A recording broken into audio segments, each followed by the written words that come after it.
Leo, a curious young lad with a love for all things history, and Maya, his clever best friend known for her puzzle-solving skills, found themselves at the foot of an old clock tower. It was a chilly afternoon when they stumbled upon a secret door, carefully hidden amongst the cobwebs and dust, leading them to a hidden laboratory full of ticking clocks and intricate gears.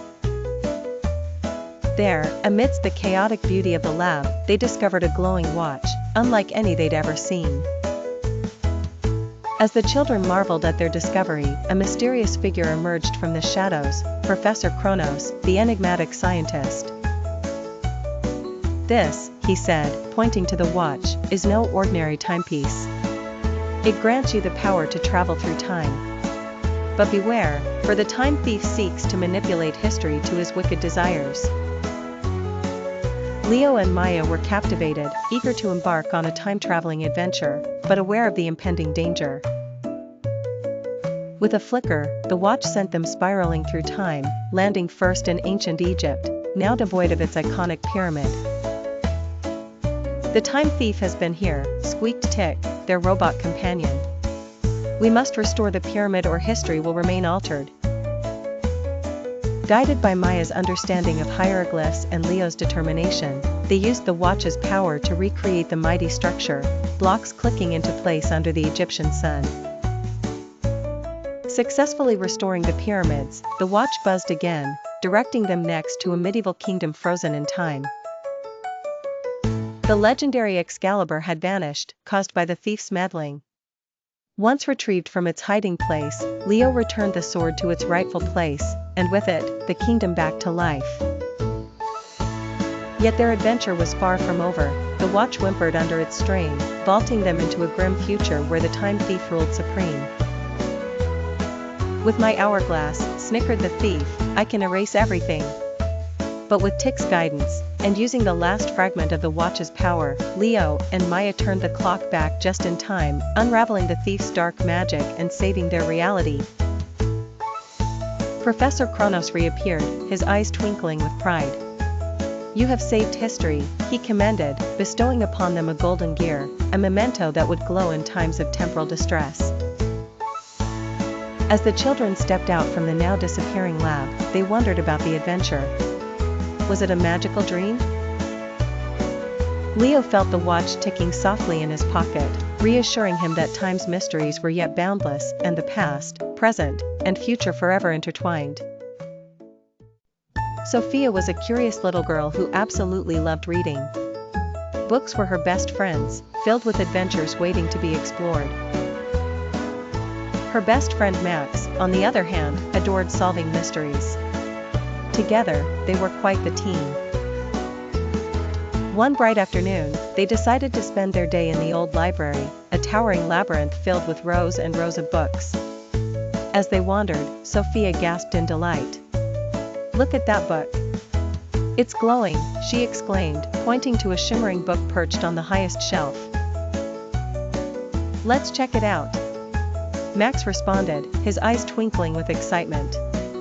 Climbing the ladder, Sophia reached for the book, and as her fingers brushed against its cover, a hidden door creaked open in the wall behind them. "Wow! A secret passage," Max whispered in awe. Together they ventured through the door, stepping into a secret library, an enormous room crammed with floating books and luminous scrolls. It was beyond anything they had ever imagined.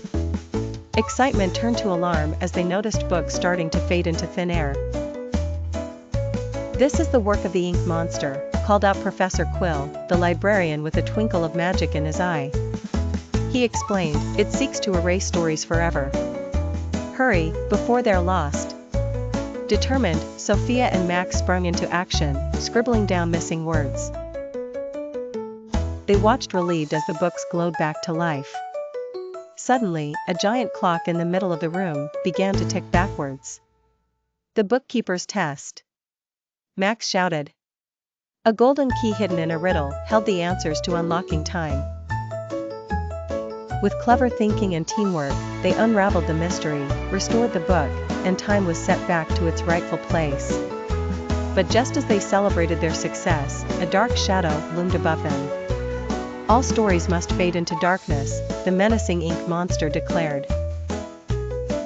Rising dramatically from the shelves, the ink monster threatened them. With courage and creativity, Sophia and Max crafted a new tale where the monster evolved into a friendly guardian. As the words flowed, magic enveloped the creature, transforming it into a peaceful spirit. The spirit vanished into sparkles of light. Professor Quill beamed, "You've saved the library and its stories." As a token of gratitude, he presented them with a magical bookmark, allowing them to step into any story they wished.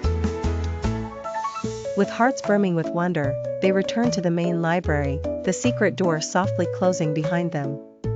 The bookmark was proof of their adventure, or was it merely a fantastical dream?